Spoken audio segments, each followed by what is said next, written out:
friends. Welcome back to Connectedness. I'm Fernanda, your host and founder of Filled Cups, and this is the place where we talk about the magic and the mess of being human together, and where we explore the inner threads that shape who we are and how we grow. Today, we're diving into a topic that can absolutely transform the trajectory of our lives: confidence. What it is, how we lose it, and how we rebuild it from the inside out. My guest today is Lu Tandazo, a life and success coach whose work centers on helping people rediscover their inner strength, trust themselves again, and pursue goals that feel aligned and meaningful. I've personally attended a few of Lu's presentations, and each time I've walked away inspired, not just by her ideas, but by her grounded, practical way of helping people shift from self-doubt to self-belief. Thank you, Fernanda, for having me. And I'm so grateful you attended those events. Just I'll continue to try to attend them because they're so awesome. You do such a great job with your events. thank you. Yes. I mean, I'm glad you got plenty of takeaways. That's the whole purpose of those events. So, Awesome. yes. So today we're going to be unpacking confidence not as a personality trait, but as a real life tool. We talk about self-love, inner resilience, parenting without passing on our limiting beliefs to our children, and what happens when life knocks us down and we have to rebuild. It's a powerful conversation, and I'm so excited to share it with you. So, Lou, for listeners who may be meeting you for the first time, what has led you into life and success coaching? And like what defining moment made you say, like, this is my path? Okay. There's two major pivotal moments that led me into this work. And first, it wasn't work, it was just for me. I was My first marriage, I was married to an alcoholic and he was abusive, including physically. And so, the what I can say is that, and I was a teacher at the time, that was my job at the time. What I can say is I remember feeling numb inside at some point, right? Just because you don't know how much it does to you. And this is when I was grateful to kind of rebuild my life. I decided to pick up tennis to kind Oh, of like, okay, now that I'm like, okay, by myself, I need to pick myself back up and rebuild myself. And I picked up tennis, and my coach at the time was big into personal development. He actually is the one that introduced me to personal development. I am forever grateful to him for this because it wasn't just about tennis. Then it was like, oh my gosh, I can actually change myself, rebuild myself, and also build a new path. And what happened at the time is also the school district I was working for was having budget cuts. oh, And for me, the whole joy of teaching was from seeing my kids go from zero to becoming fluent in French. That was the whole joy. And so when that happened, I was like, okay, it's time for a career change. I never want to be that grumpy teacher. I never want to be that. The kids deserve better. yeah. And I was like, okay, it's time for a career change. And I struggled finding the kind of career I would get into. But if it wasn't for personal development, I think I would still be a teacher. But it gave me the wings, even when I got a bunch of no's and no's and no's, to hold on to the belief that I still could find a job in the corporate world that would want me and make more money than I was doing as a teacher, because teachers don't get paid that much anyway. Mm-hmm. And that belief, because it really infused that confidence in me already, because I was working on myself, is what unlocked my entry into the corporate world. Even though the funny thing is, I had interviewed, spoken to a number of people. It was always no, right? Or never got interviews, period, right? Just silent treatment. We all know this. Yes. And I remember having interviewed with one company, and then I didn't hear a thing. And 2 months later, the CEO calls me and says, so, Lou, are you ready to start? Ah, But this is the power of personal development. Like manifestation just happens if you hold on to the belief, if you have that confidence that, you know what, I don't know how, I don't know when, I just know it's going to work, right? mm-hmm. And so that was the first thing. And then I grew exponentially in my HR career. I was blessed to have a boss that recognized I'm the kind of person that needs to grow. And if you're not giving me challenges every year, I'm going to be out the door. Yeah. And so she grew me. Then I transitioned. I'm going to cut the part of the story. Yeah. I transitioned, I became to work for different companies and did leadership coaching and all of this. And this for me, I remember towards the tail end of my career, because I became the head of HR first, and that was a lot of, wow, I did this, right? And that was Mhm. all the confidence work. But also towards, I will say, when I was at the end of my career, I was like, I got a moment where I got stuck Right. because I shifted, companies, and I was doing a great job. I had a great boss, great team. The work was good, but I got bored. I'm the kind of person that really needs to grow. Hmm. And I felt stuck like I've never been stuck. And on top of it, in my marriage, we were having a rough time. So this was my second marriage. We were having a really rough time, and to the point where we were about to go our separate ways. Yeah. And this is when I felt like crap for the lack of a better word. I felt like, Lou, what is it? You clearly don't have your life together. What's wrong with you? And you start questioning yourself. You start really having all those self-doubts. Yeah. And this is when one of my, the people I used to follow when I got into personal development, because I guess I dropped it. When you do well, you forget you need to do the work every day and you kind of drop Mhm. it. And one of my former mentors, Bob Proctor, kind of showed up in my life again. He popped up on Facebook. This is how it works, right? The universe like puts people in front of you. Yeah. Popped up on Facebook again. I started attending his seminars. And I started attended for a few months. And after, he would always offer, hey, if you want to become a coach with us, you can join us. And I kid you not, my paradigms, my doubts were so strong. I was like, I could never become a business owner. And so I literally rejected the idea because I didn't have the belief, right? I didn't have the Right. confidence. But Bob was really good at like really working on your paradigms and our lack of beliefs, our doubts, and then planting the ideas, right? Yeah. And then, 3 months go by and he suggested again, you guys are invited to become a coach with us. And then suddenly, aha moment hit me. I was like, oh my gosh, this is what I'm supposed to be doing. And I realized it allows me to grow forever. It allows me to help people in a greater way, which is why I've been feeling stuck. I want to do more, right? Right. Not just in my little corporate box. And I was like, this is the answers to all my prayers. I wasn't seeing it before because I lacked the awareness, I lacked the belief in myself to even recognize the opportunity. And Right. that's where confidence not only gives you the wings to take the jump. Okay, I was like, okay, I'm going to spend $32,000 on myself to go through this training and become a coach, which is at the time, I'm going to tell you this, was most of my savings. I was like, I'm going to having the belief I'm not just like throwing that money out the window, right? That's right there. So taking that jump, but also being to recognize the opportunity. You were investing in yourself. You were in a, it sounds like to me, if you don't mind, like me paraphrasing what I heard, you were in a pivotal moment in your, not just your personal life, but also your professional life. Yeah. Your teacher appeared or reappeared when Yes. you were ready. And then you had then your aha moment. Okay, this is what I meant to be doing. And you're like, I'm going to invest in myself. That's Mhm. amazing. Yeah. Yay. Yeah.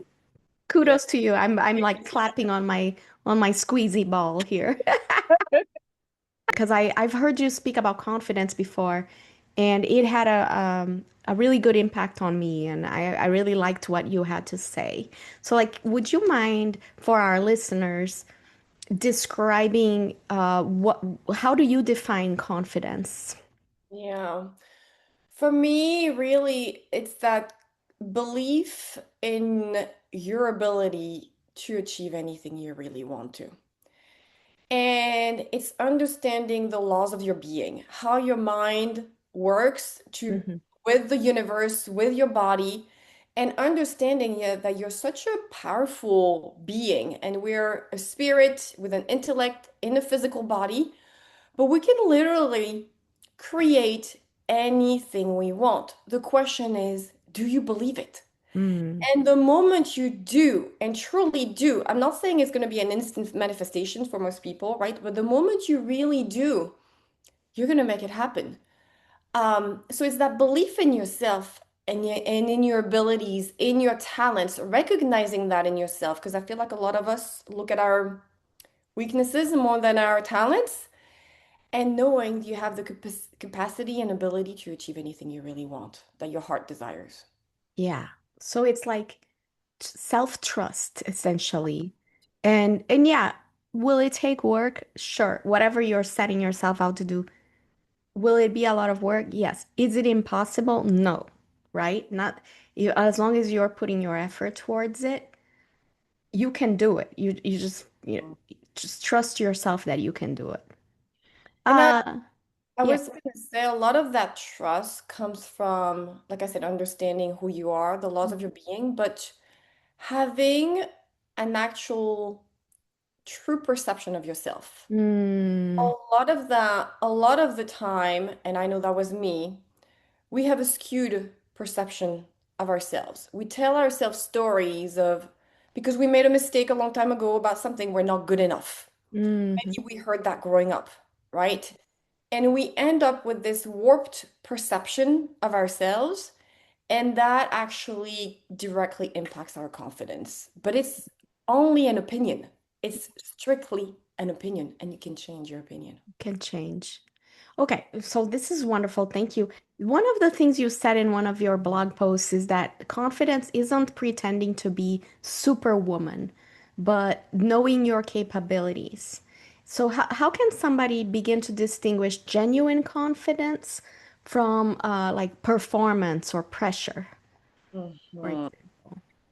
And I will say at first, if you're never, what I really like to guide my clients through is remembering a time when you felt confident. Mhm.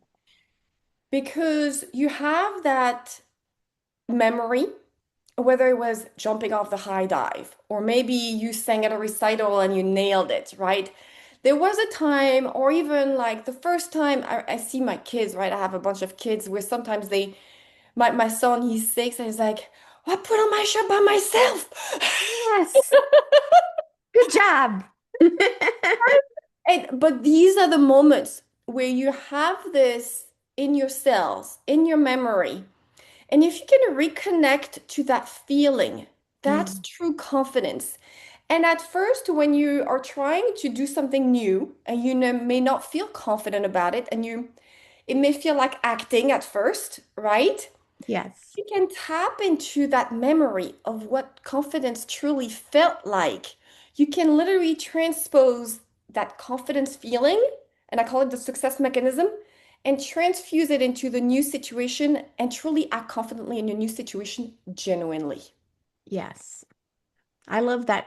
That's something I forget to do sometimes, Lou. Like remembering a time when I was feeling confident and like drawing from that feeling. I just forget to do it in the moment, you know? Because we have so many things like I know, yeah, talking in front of speaking in front of an audience or like doing different things that challenge us as at least as business owners or whatever we have to go through in life. Sometimes we have to do things we've never done before, and it's scary, right? Yeah. And it's training our mind to not focus on what could go wrong, but what could go right. Seeing ourselves succeeding, right, in our mind, that helps build that confidence, and then tapping into those memories. Yes. Yes, this is good. I'm gonna see, I think I need to like walk around with a bunch of post-it notes. Like, remember, Fernanda, remember when you were confident? So, okay, I have a question, and it's not necessarily about like my personal situation, although I can relate because I did lose a job back in June. But you mentioned how losing a job or going through a divorce can shake our confidence. Mm. And I know people who have gone through divorce recently, and it does seem like it is harming their confidence a bit. Like, how what does rebuilding confidence actually look like in those moments? Yeah. It's realizing that your worth is not tied to a job or to somebody. Yeah. And it starts by learning to love yourself. Yes. Learning what you love about you, what's amazing about you, and that your circumstances do not define you unless you let them. And that's the mistake we often make. And whether it's when you lose a job, and that's why it's such a toll on most people because it's part of their identity, what they did for so long, and they took it as like, this is who I am. Mm-hmm. Their job became their identity. Or same when you're in a marriage, like, oh, this is who I was, and I know now I don't know who I am. Right. It takes a little bit of soul searching of realizing who am I? You know, what do I love about myself? What am I amazing at? What am I good at? What do I appreciate about myself? From my personality to my talents to my body. And I'm going to say this, including every part of my body. And one exercise I do with my clients is like, you know what? And I'm going to say this because I'm not ashamed of saying it. It's not like I have big boobs, okay? I don't. So, so the thing is like, well, can I still love them? And I can say, you know what? They may not be the biggest, but they fed all my three kids. Yeah, that's a And I big can love deal. them for that, right? Yeah. I nursed all my three kids and they fed them. So I can be grateful for that. And Right. it's learning to love yourself, every part of you, and being grateful for every part of you and recognizing that, you know what? I'm this amazing human being. Yes. One of the things I used to really laugh at, but now I understand deeper, my mentor always said, you gotta love yourself so much that you kiss yourself in the morning. And he would literally take his own hand and kiss himself. I was like, Love it. buddy. But yes, you want to feel that way about yourself because this way, no matter what happens, Yep. it doesn't change your sense of self-worth. You're always enough. You're always more than enough. And none Right. of that actually defines you. Like we are not defined by external Circumstances.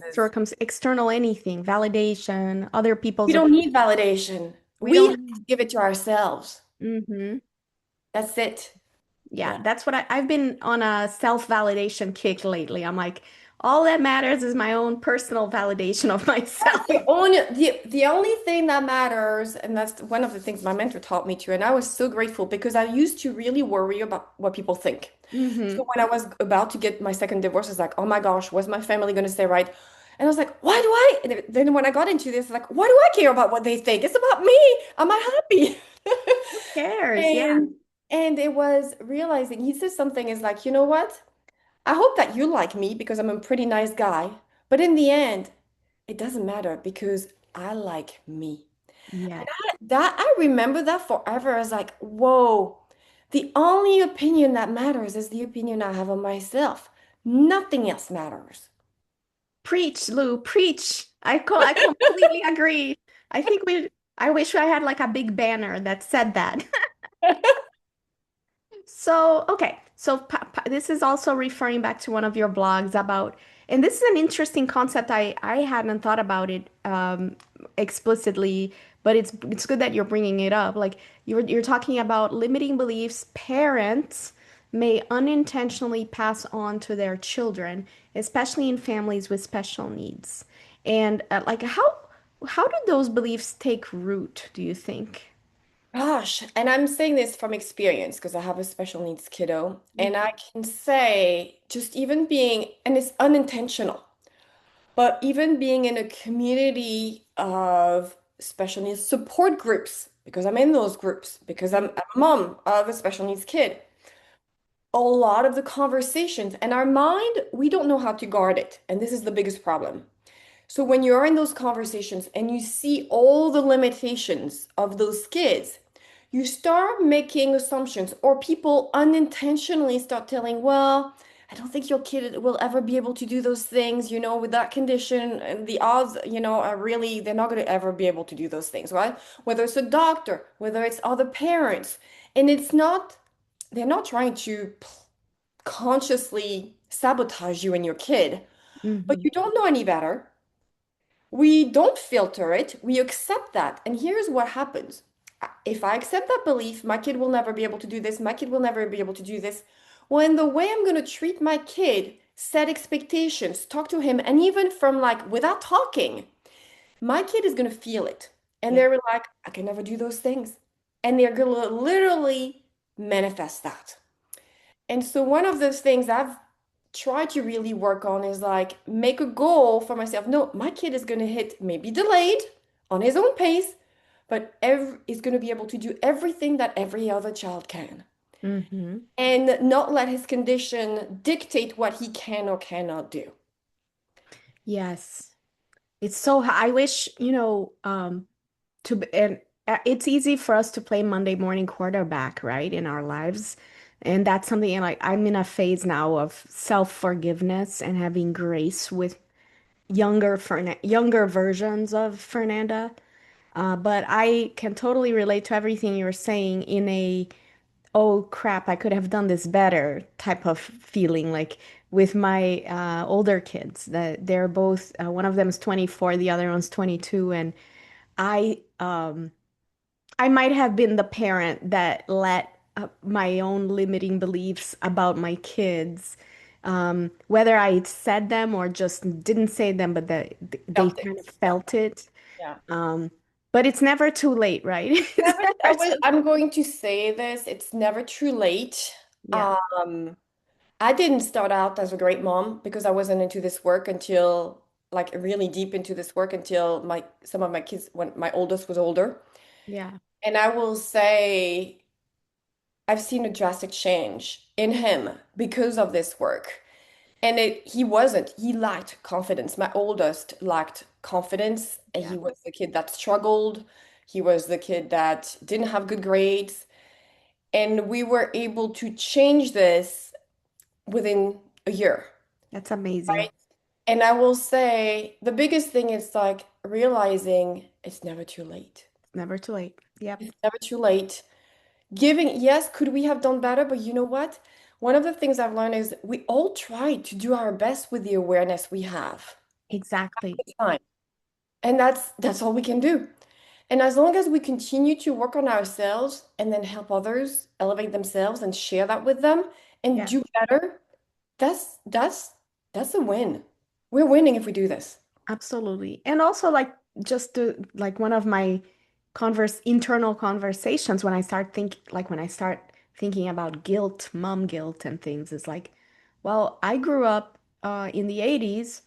Mhm. My parents weren't thinking about any of this stuff. Well, And my parents either. Same. I grew up in the 80s and in France, and that was not even a thing. not so like somehow, I mean, not everybody grows up one way or another, even if their parents had self-limiting beliefs or beliefs about limiting beliefs about ourselves, like Mhm. it gets to a point in adulthood where whatever you grew up with, like you own it We for have to take the yourself. responsibility to change it, right? Yeah. Whatever happened, happened. Yeah. Exactly.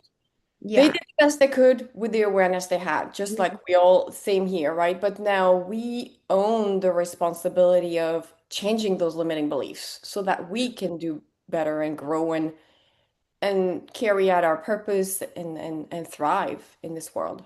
Yeah. So since we're still talking about children, I love this question because I think you and I, when we went to coffee one time, you shared this with me, and it was super inspiring. Like you highlight children's natural resilience and fearlessness.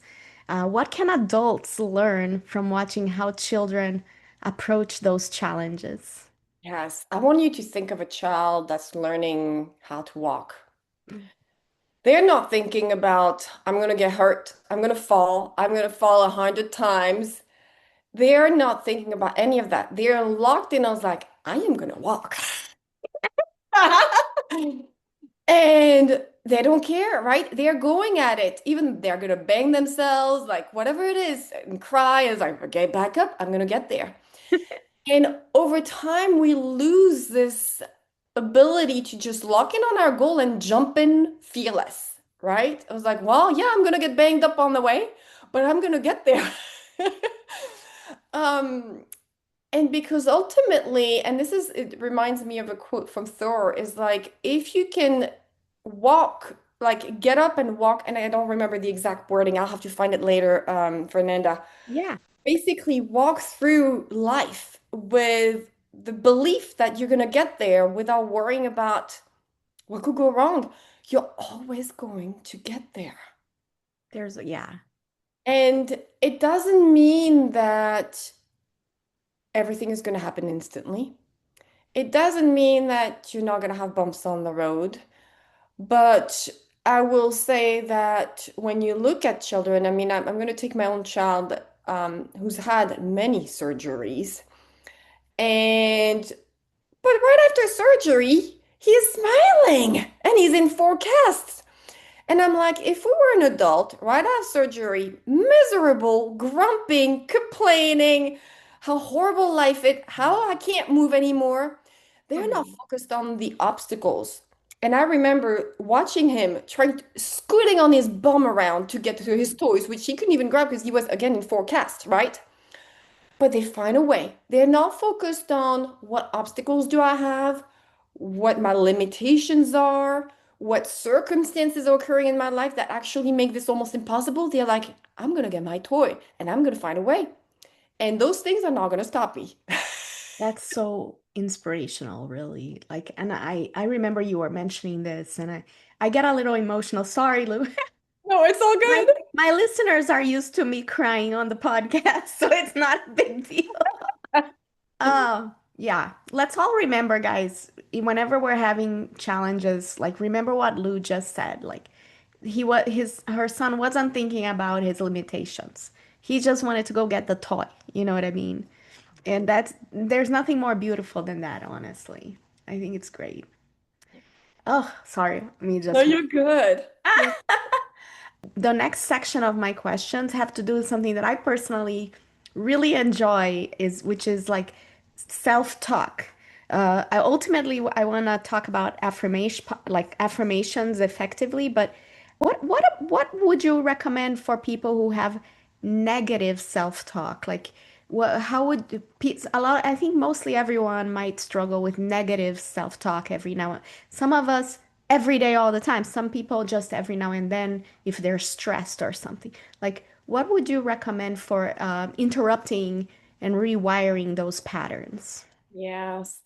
I mean, the first step is awareness, right? And recognizing what what self-talk is are you telling yourself? And you may need to journal at first to really realize what am I seeing? And what does it say about the beliefs? Because the self-talk is just a little monkey, right, talking. But what does it say about beliefs about yourself that are deep down inside of you? And then you have the opportunity to flip them, Yes. right? So if there is, you're rambling on about, I'm never going to be able to do this, blah, blah, blah, it may be a deeper belief of, I'm not good enough, right? I personally like to take a multi-pronged approach of one is deconstruct that belief. Well, is it true that I'm not good enough? Like question it. Why? Why would this be true? Or what disproves it?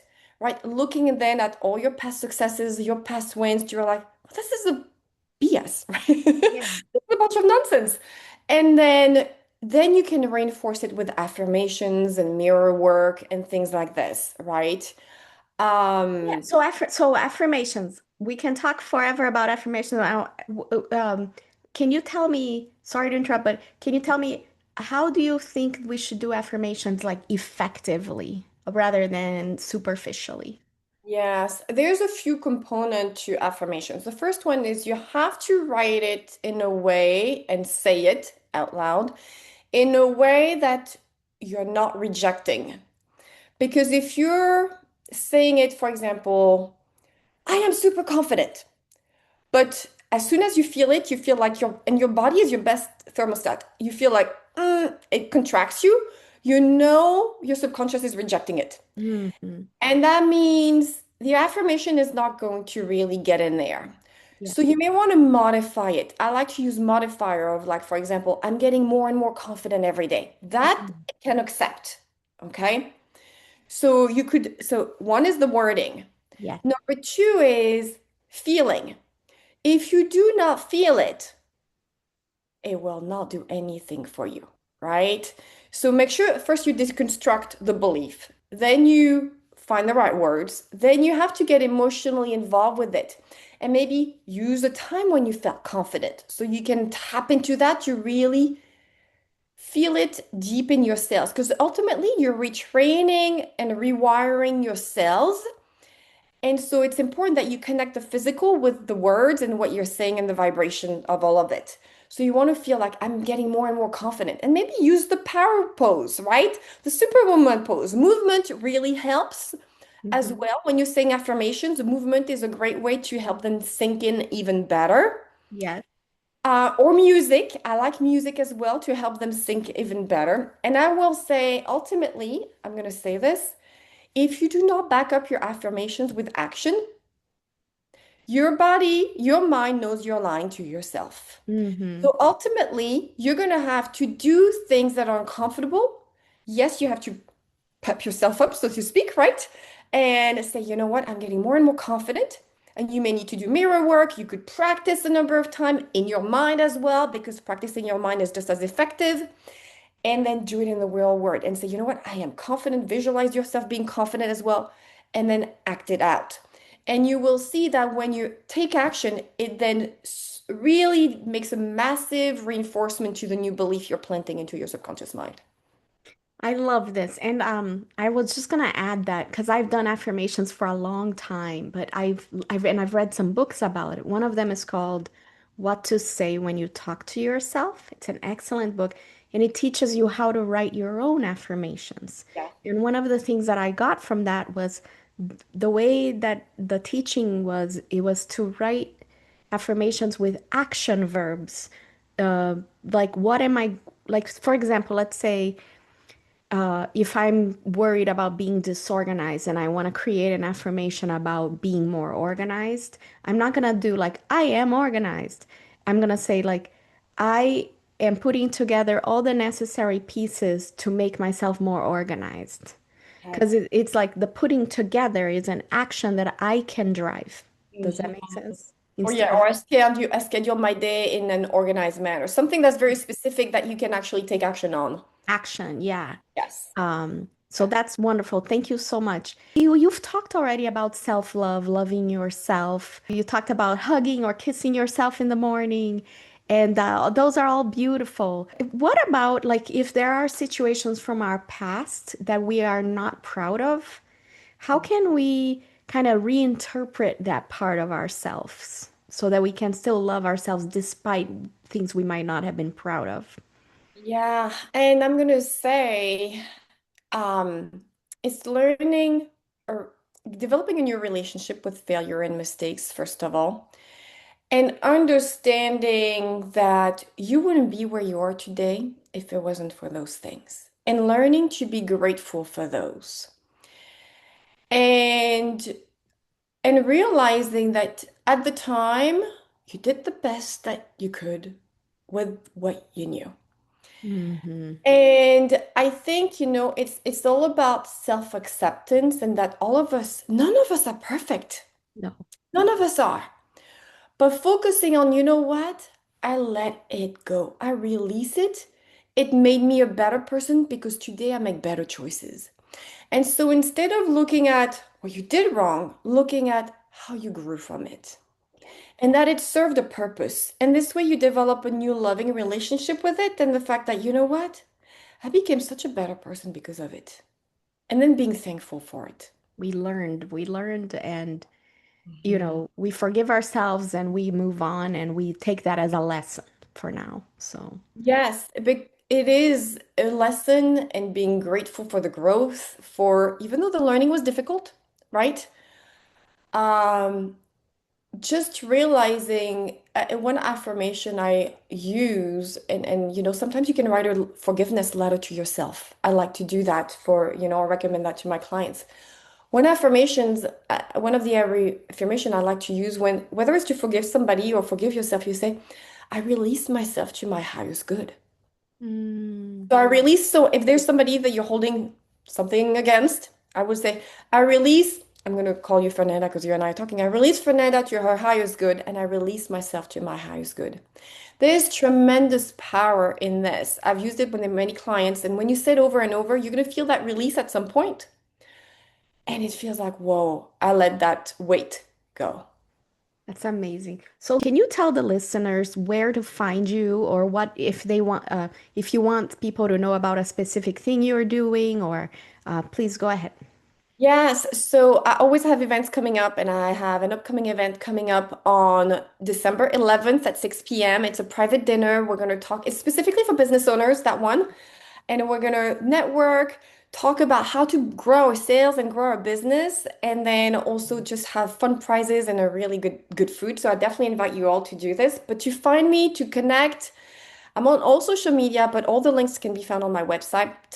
And it's dreamintosuccessnow.com. Again, dreamintosuccessnow.com. And then you can have my email, my social media is all on there. I even Reach have your out. notebook that I got from Yes. one of your One events. of my workshops. Yes. So I would love to, have a chat. I'd love to connect with people and support you. And you'll have a tab as well for all my upcoming events on the website as well. So yeah. Yay. Thank you so much for joining this episode of Connectedness. A huge thank you to Lu for sharing her wisdom, vulnerability, and her passion for empowering others to recognize the strength that's we already carry within. If this conversation reminded you of your own power or opened your eyes to places where confidence could grow, go follow Lu, connect with her work, consider one of her coaching sessions. She's truly a gift. And as always, thank you for listening, sharing, and being part of this community of growth and connection. If you enjoyed this episode, leave us a review, share with someone who needs confidence, and subscribe.